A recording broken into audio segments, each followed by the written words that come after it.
Jadi dan saat itu saya sempat ke gereja, lagi ada aktivitas kepemudaan. Setiap aktivitas kepemudaan kan pasti ada, terkadang suka panggil Romo ya, kalau Katolik kan Romo.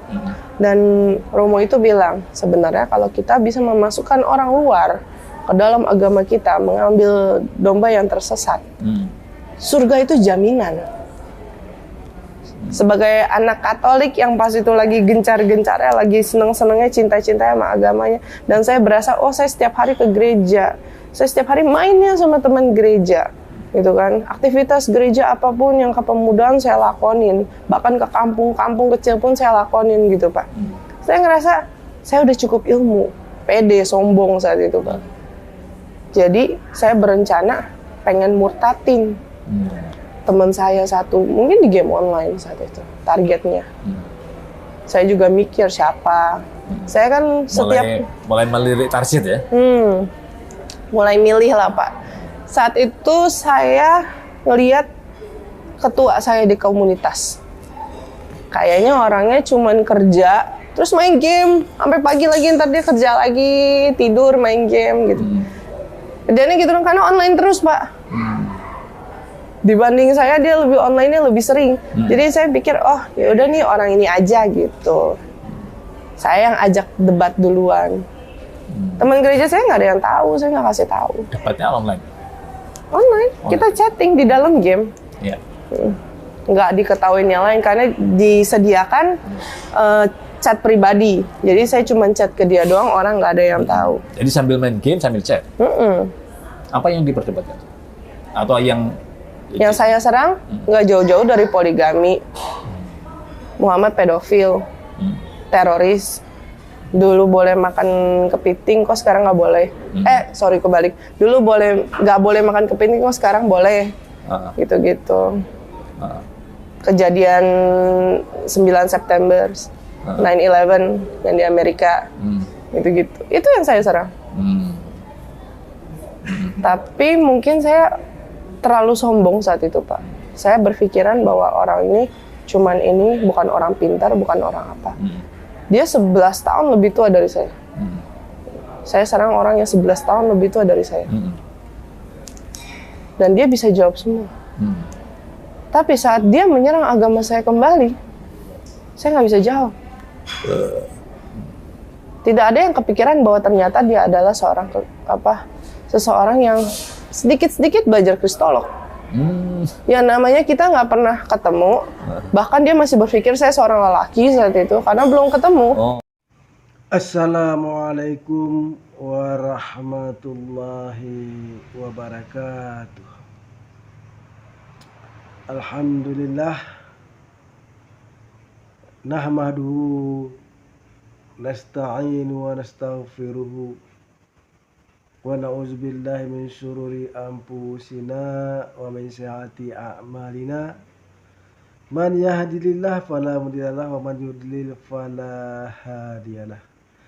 Asyhadu an la ilaha illallah wa asyhadu anna Muhammadar Rasulullah.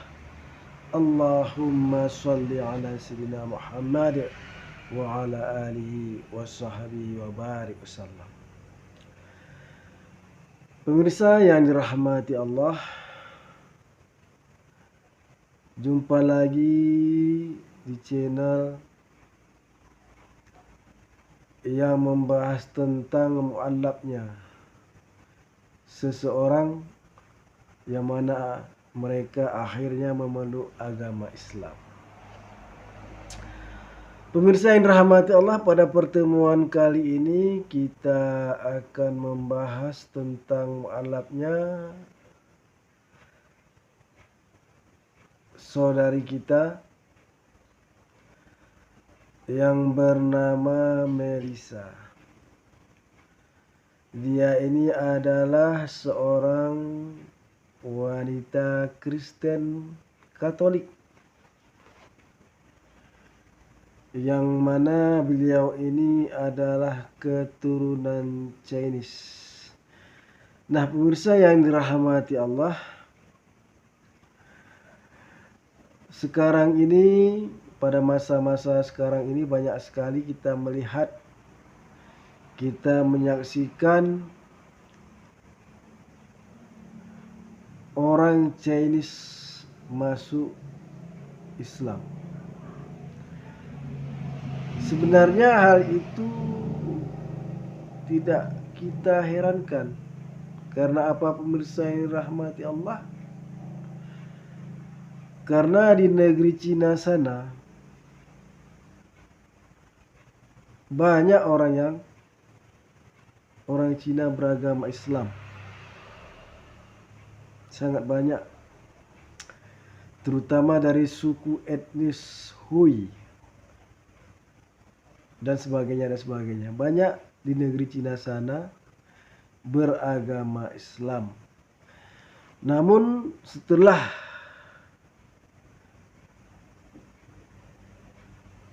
orang Cina tersebut keluar dari negerinya, kebanyakan mereka memeluk agama Islam selain agama nenek moyang mereka, yaitu agama Buddha ataupun Konghucu.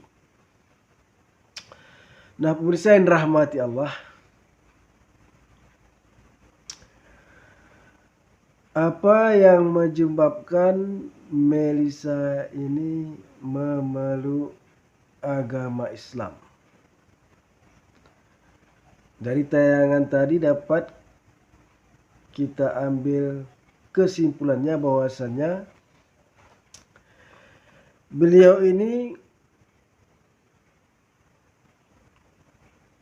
memeluk agama Islam karena beliau ini dulunya adalah seorang Katolik yang taat. Beliau ini sering ke gereja, dan pada suatu hari pastornya mengatakan barang siapa yang dapat memasukkan orang Islam ke dalam agama mereka, maka dijamin mereka langsung masuk surga, kata pastornya. Nah, mendengar hal itu, saudari kita Melisa ini yang merupakan salah satu aktivis gereja yang sangat giat-giatnya pada masa itu tertarik. Dan beliau ini berusaha memurtadkan orang Islam, yang mana beliau mengatakan orang Islam itu adalah ketua dari komunitas game online. Nah, pemirsa yang dirahmati Allah, Melisa ini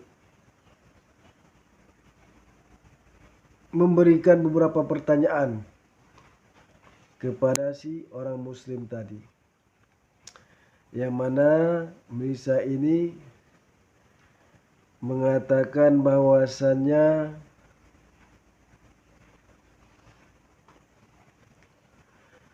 beliau ini menjelek-jelekkan agama Islam dengan mengatakan bahwasannya Islam itu agama poligami. Kemudian Melisa itu juga mengatakan bahwasannya Nabi Muhammad itu pedofil. Kemudian Islam itu adalah agama teroris. Nah, pemirsa yang dirahmati Allah, hal ini tidak mengherankan bagi orang-orang yang di luar agama Islam. Para pendetanya, para pastornya mengajarkan kepada jemaatnya hal-hal yang sedemikian itu, yaitu agama Islam teroris, agama Islam keras, orang agama Islam itu poligami, orang agama Islam itu Nabi Muhammadnya pedofil. Padahal pemirsa yang dirahmati Allah, mengenai poligami, sebenarnya di dalam Alkitab mereka, di dalam kitab suci kaum Kristiani, tidak ada larangan orang berpoligami.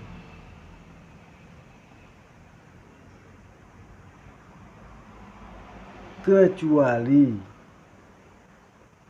di dalam Alkitab, kitab suci mereka mengatakan dilarang untuk bercerai.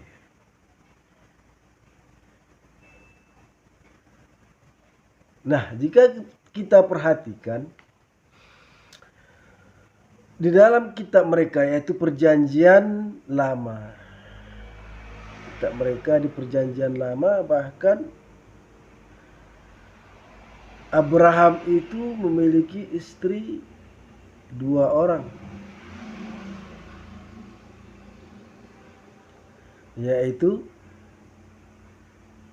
bahkan 3, yaitu istri daripada Abraham itu adalah Sarah, kemudian yang kedua adalah Hagar, dan yang ketiga adalah Ketura.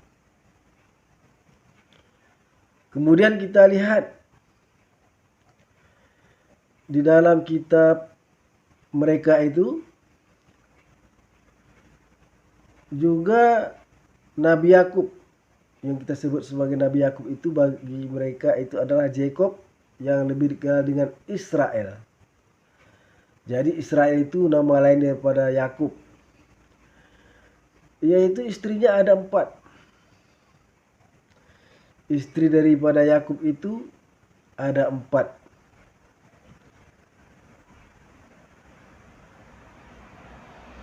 Yang mana melahirkan anak 12 orang yang disebut dengan Israel. Jadi Yakub itu memiliki 4 istri. Dia menikahi adik-beradik 2 orang, lalu menikahi budak atau hamba sahaya daripada istrinya, yaitu 2 orang. Jadi istri daripada Yakub itu budak ada 2 orang. Nah, coba kita lihat kemudian seperti misalnya Salomo. Di dalam Alkitab, Salomo itu memiliki istri 700 orang dan memiliki gundik 300 orang. Nah, yang perlu kita pertanyakan adalah apa perbedaan istri dengan gundik? Di dalam agama Islam tidak mengenal istilah yang demikian. Setiap orang yang dinikahi disebut istri. Jadi pemirsa yang dirahmati Allah, sangat jelas sekali di dalam Alkitab tidak ada larangan poligami. Yang dilarang itu adalah tidak boleh bercerai. Dan lebih parahnya, jika orang bercerai, maka tidak boleh menikah yang perempuan tersebut. Jika yang perempuan tersebut menikah, dia dianggap berzina.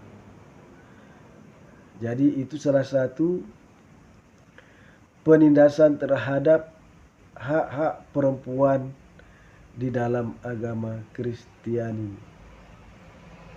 Lain dengan ajaran agama Islam. Jika di dalam ajaran agama Islam, seorang wanita itu boleh meminta cerai apabila dia tersiksa, selalu dipukuli,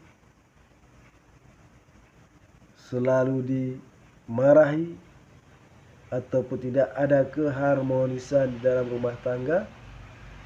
Di dalam ajaran agama Islam, wanita boleh minta cerai dan si wanita tersebut boleh menikah lagi dan hukumnya adalah halal. Cuman di dalam ajaran agama Islam, cerai adalah sesuatu yang sangat dibenci oleh Allah.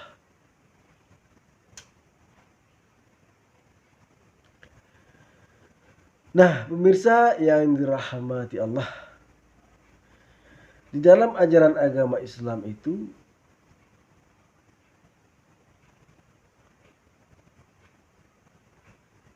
poligami dibolehkan, tetapi apabila dapat berbuat adil.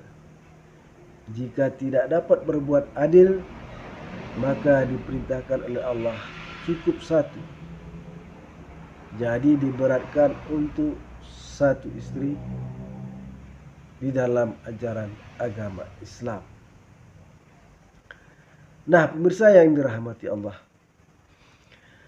kemudian mereka mengatakan Nabi Muhammad itu pedofil. Ini adalah ajaran gereja yang mengajarkan kepada umatnya bahwasanya Nabi Muhammad itu pedofil. Arti pedofil ini adalah kelakuan menyimpang, yaitu menyukai anak-anak di bawah umur. Pemirsa yang dirahmati Allah, di dalam hadis memang Nabi Muhammad SAW menikahi Aisyah itu berumur 6 tahun. Tetapi Siti Aisyah itu sebelum akil balik ataupun dewasa tinggal bersama orang tuanya. Setelah dewasa, yang pada saat itu dikatakan dewasa, jadi berbeda. Dewasa pada zaman dahulu dengan dewasa zaman sekarang itu berbeda.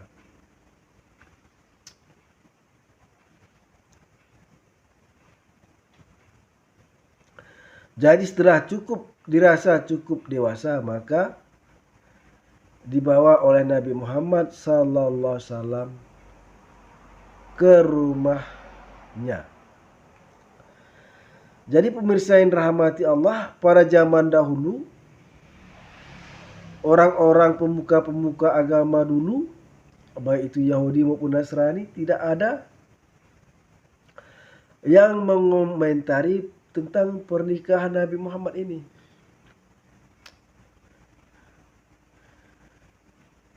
Ini di akhir-akhir zaman sekarang saja, maka ada pernyataan yang demikian.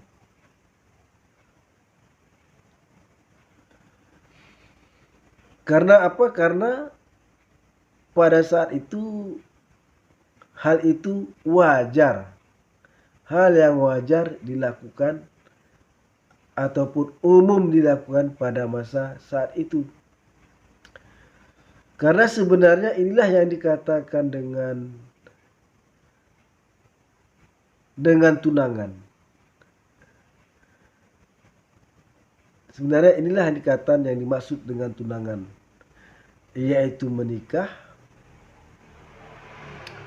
kemudian setelah dewasa baru dibawa ke rumah. Nah, pemirsa yang dirahmati Allah, mengapa kami katakan itu adalah hal yang wajar? Karena 900 tahun dari peristiwa Nabi Muhammad SAW menikahi Siti Aisyah itu, gadis berusia 6 tahun, Raja Richard II, yaitu tahun 1500 sekian, lebih kurang demikian, menikahi gadis umur 6 tahun juga. Raja Richard II dari Inggris menikahi gadis 6 tahun. Ya, mengapa kami mengomentari hal yang demikian? Karena kita ketahui setiap tingkah laku, tingkah tanduk, tingkah laku yang dilakukan oleh raja pada saat itu adalah di bawah perintah ataupun mereka para raja-raja itu meminta restu daripada paus, yaitu pemerintahan suci daripada kaum Kristiani. Jadi hal itu direstui oleh paus. Maka kami mengatakan pada zaman itu menikah umur 6 tahun itu adalah suatu hal yang wajar. Karena fisik orang zaman dulu dengan zaman sekarang itu berbeda, sangat berbeda. Jangankan 1500 tahun yang kemudian.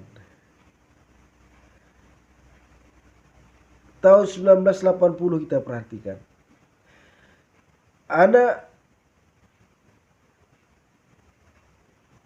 SMP tahun 1980-an dengan anak SMP sekarang itu fisiknya jauh berbeda. Coba kamu perhatikan. Mungkin jika ada gambar-gambar orang tua kita dulu yang bersekolah tahun 1980-an, 1970-an, itu anak SMP-nya sangat berbeda dengan fisik anak SMP tahun 1970-an, 1980-an, sangat jauh berbeda dengan fisik orang-orang SMP tahun 2000-an. Coba perhatikan. Nah, itu yang pertama.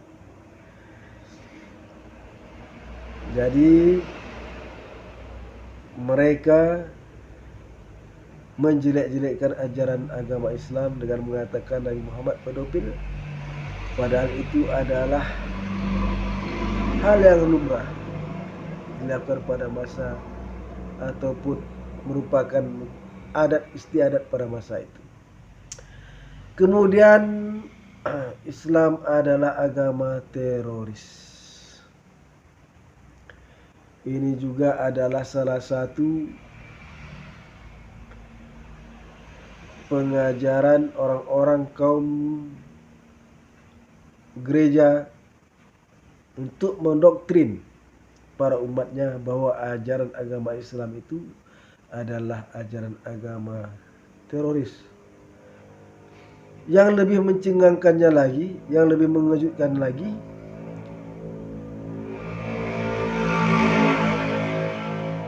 orang-orang kita, orang-orang Islam pun terpancing. Padahal pemirsa yang dirahmati Allah, tidak ada satu ayat pun di dalam ajaran agama Islam itu yang mengajarkan untuk membunuh orang yang tidak bersalah. Tidak ada ajaran agama Islam itu yang menyuruh untuk menyerang orang lain jika orang tersebut tidak bersalah, tidak ada.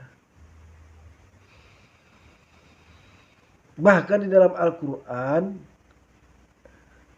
di dalam surat Al-Maidah ayat 32 dikatakan, Man qatala nafsan, barang siapa yang membunuh satu jiwa yang tidak bersalah, maka seakan-akan dia telah membunuh seluruh manusia. Dan barang siapa yang memberi kehidupan kepada seseorang, maka seakan-akan dia telah memberi kehidupan seluruh manusia. Surat Al-Maidah ayat 32. Coba ketik di Google. Coba anda ketik di Google surah Al-Maidah ayat 32. Agama Islam melarang membunuh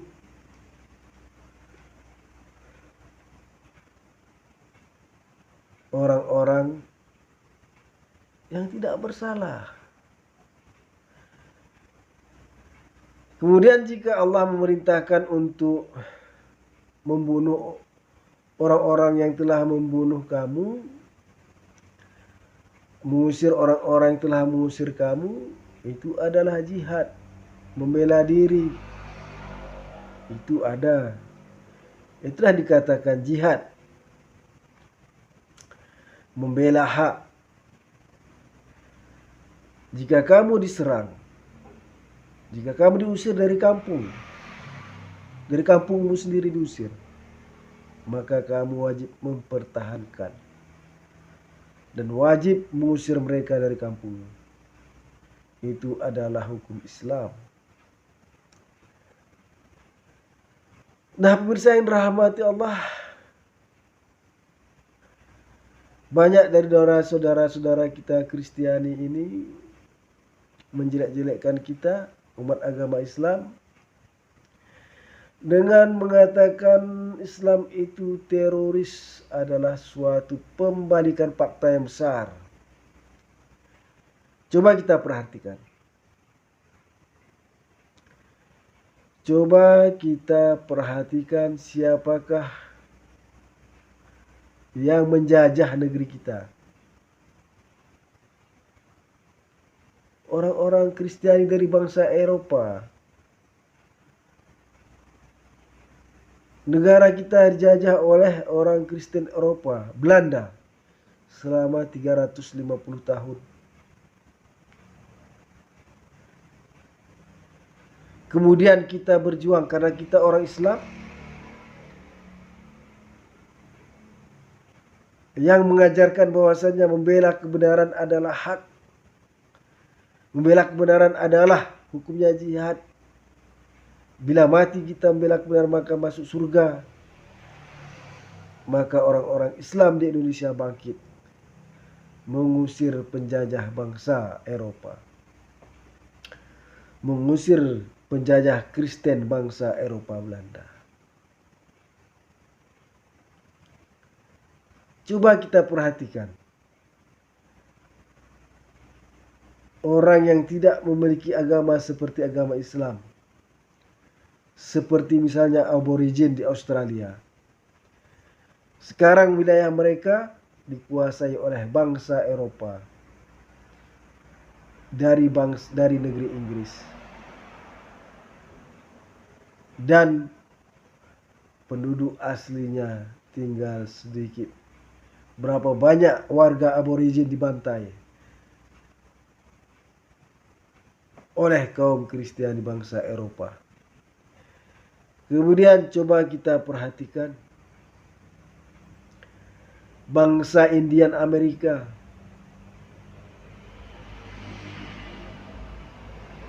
Sekarang yang menguasai negara mereka Amerika itu adalah orang yang berkulit putih dari negeri Inggris. Penjajah Kristen dari negeri Inggris.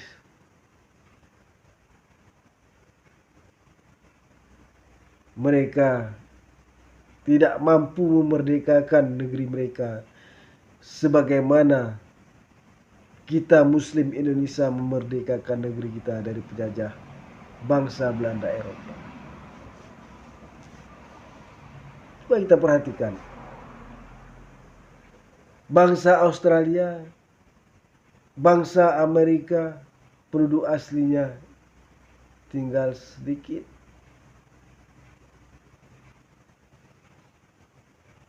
Coba Anda buka pikiran Anda sejenak. Agama manakah yang teroris itu? Nah, pemirsa yang dirahmati Allah, mungkin karena itulah maka si Melisa ini memeluk agama Islam. Karena apa yang disampaikan oleh doktrin gereja tidak sesuai dengan fakta yang ada. Jadi Melisa ini memeluk agama Islam karena mengetahui ajaran agama Islam sebenarnya. Setelah beliau ini mempelajarinya di waktu luangnya tentang ajaran agama Islam sedikit demi sedikit. Nah, pemirsa yang dirahmati Allah,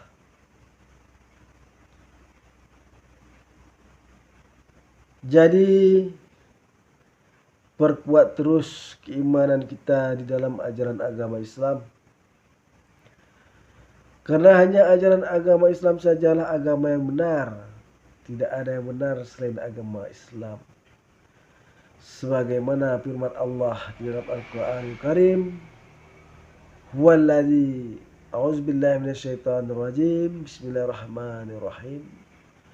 Huwallazi arsala rasulahu bil huda wa dinil haqq liyuzhirahu ala dini kullihi walau karihal musyrikun. Dialah yang telah mengutus utusannya